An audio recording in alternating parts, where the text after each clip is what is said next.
जो बीजेपी से लड़े वो बहिरागत हो, जो टीएमसी से लड़े वो हमारे घर का सर्टिफिकेट टीएमसी देगी, क्योंकि सागरिका घोष हो, यूसुफ पठान हो, शत्रुघ्न सिन्हा हो, ये बहिरागत नहीं है।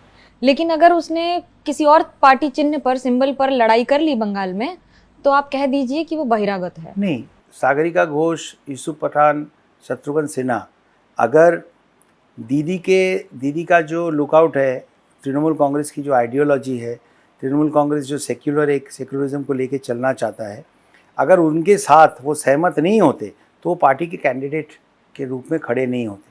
ठीक है, मैं इनको बहिरागत इसलिए नहीं बोलूँगा क्योंकि वो बंगाल की संस्कृति, यहाँ के जो चुने हुए चीफ मिनिस्टर है 3rd टाइम का, और पार्टी की जो आइडियोलॉजी है उसके साथ अपने आप को जुड़ के फिर वो यहाँ पे वोट लड़ रहे हैं, तो वो हमारे अपने हो गए। ऑपोजिशन के में रह के भी जो अच्छा काम किया मैंने, उनको दीदी और अभिषेक बैनर्जी इस तरीके से प्यार से एक्नॉलेज करेंगे और मुझे ये करेंगे कि आप रिटायर्ड हर्ट पॉलिटिक्स में ना हो, आप आएँ और हमारे साथ बंगाल के लिए काम करिए। तो गाना मेरा पैशन है और राजनीति जो है मेरा रिस्पॉन्सिबिलिटी है। तो आप जो भी टेबल में मेरा काम देख रहे हैं वो मेरी रिस्पॉन्सिबिलिटी है, उसको मैं बाखूबी निभाने की कोशिश करता हूँ, क्योंकि पूरे दिन गाने में तो किसी का बीत नहीं सकता है और यहाँ पे गाने में कोई पाबंदी नहीं है। दीदी ने मुझे कहा है कि अच्छे से गाना गाओ, अच्छे से काम करो, तो मुझे कोई प्रॉब्लम नहीं है। बीजेपी कहती है कि गाना गाने की वजह से मंत्रालय मिल जाता है टीएमसी में, इसमें कितनी सच्चाई है? कहने दीजिए, क्या फ़र्क पड़ता है, गाना गाता हूँ, उनको सीट जीत के दिया, ये भी तो सच्चाई है।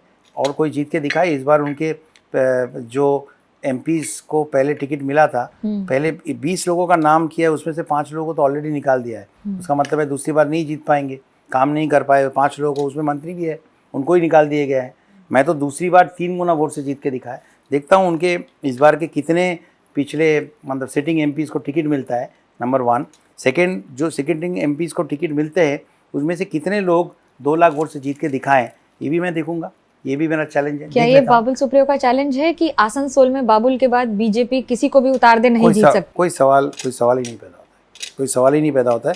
मैं 2 लाख से जीता था और जब छोड़ दिया तब जो उपनिर्वाचन हुआ उसमें तृणमूल कांग्रेस 3 लाख से जीता था, यानी शिफ्ट कितने का हो गया?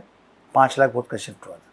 कुछ तो किया होगा, मैंने काम किया है, रिपोर्ट कार्ड निकाला है, अकाउंटेबिलिटी था ना, मेरा कोई वहाँ पे कोई शोर शाह था ना, मैं कोई फुटबॉल क्रिकेट टूर्नामेंट, मैं नहीं बोल रहा हूँ जो करते हैं वो ख़राब है, बड़ा दुर्गा पूजा ये वो, कुछ नहीं करता था, करने की शक्ति मेरी नहीं थी, किसी से कुछ ये नहीं था, तो लेकिन पब्लिक ने काम देखा, वोट दिया। केंद्र सरकार ने सीए के लिए नोटिफिकेशन जारी कर दिया है, तृणमूल कांग्रेस लगातार इसका विरोध करती रही है।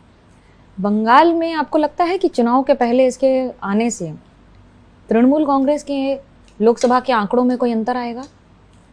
हमको बहुत फ़ायदा होगा, क्योंकि ये तो एक राजनीतिक मूव है, ये तो सब कह रहे हैं, जितने भी विरोधी दल है सब तो ये कह रहे हैं। मैं तो उसी गवर्नमेंट का ही हिस्सा था जब सीए को लागू किया गया था 2019 में, क्योंकि आप बीजेपी में थे, आपने इसका पुरजोर समर्थन किया। 21 के बाद से इसके विरोध में खड़े हो गए क्योंकि तृणमूल कांग्रेस में है, आइडियोलॉजी बदल गई है पूरी। मैं लॉजिक की बात कर रहा हूँ, मैं आपको इसके पहले ही बता चुका हूँ कि पार्टी में रहते हुए भी बहुत लोग हैं जिन्होंने डिमोनेटाइजेशन की विरोध किया था।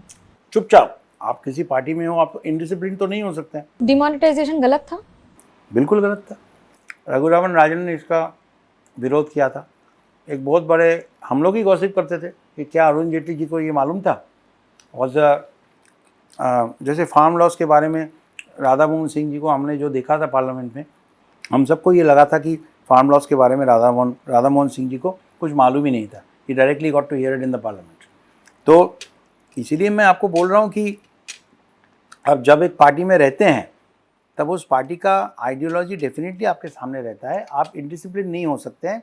और मैं ये भी आपको दोबारा बोलता हूँ कि मुझे मेरे आगे जाने के रास्ता में रुकावट अनफेयरली पैदा करने की वजह से मुझे लगा वो रास्ता मेरे लिए नहीं है, मैंने छोड़ दिया। तो मुझे ये बताइए, मुख्यमंत्री ममता बनर्जी और प्रधानमंत्री नरेंद्र मोदी, किसकी लीडरशिप बेहतर है और क्या अंतर है? दोनों लीडर हैं, आपको कंपैरिजन करने की कोई ज़रूरत नहीं है। मुझे ऐसा लगता है कि प्रधानमंत्री जी जो है अपने प्रधानमंत्रित्व को बहुत ज़्यादा सीरियसली लेते हैं। मैंने पुराने लीडर्स को, मैं नाम भी बोल दूंगा, हुकुम सिंह यादव, ऐसे लोगों को मैं बोलते हुए सुना है जब वो हमारे मीटिंग्स के बाद प्रधानमंत्री के घर से निकलते थे। मैं इतना सिर्फ बोलूँगा कि दीदी में जो है कि छोटी पार्टी है, उसलिए जो है बंगाल में प्राइम पार्टी है, लेकिन दीदी का जो 1-to-1 रिलेशनशिप जो है ना वो बहुत अच्छा है। आपको यहाँ पे आप कोई भी इंडस्ट्री में देख लीजिए, भले वो पक्ष में हो विपक्ष में हो, वो थोड़ा बहुत तो हर जगह में होता ही है, लेकिन जो किसी की तबीयत ख़राब हो तो उनको फ़ोन करके घर पे खाना भेज, ये सब चीज़ जो है ना ये बहुत स्ट्रॉन्ग है। और सबसे बड़ी बात है कि हमारा संविधान जिस आधार पर बने हैं, हमारा पिलर्स जिस आधार पर बने हुए हैं, सेक्युलर है।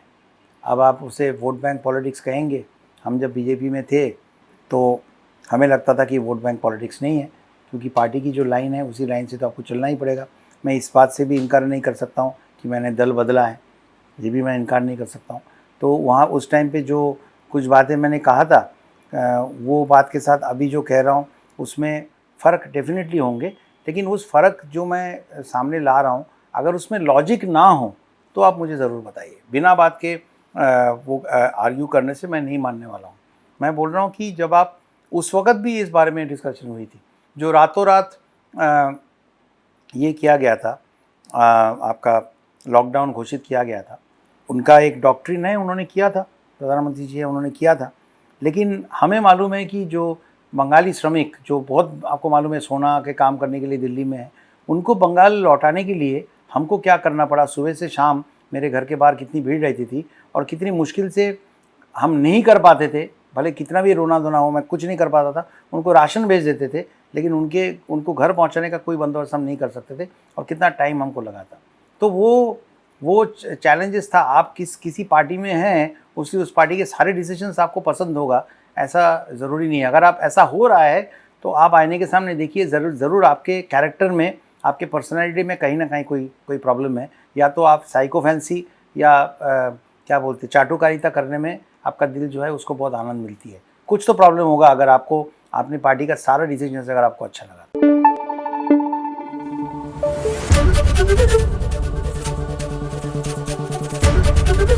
एबीपी न्यूज़ आपको रखे आगे।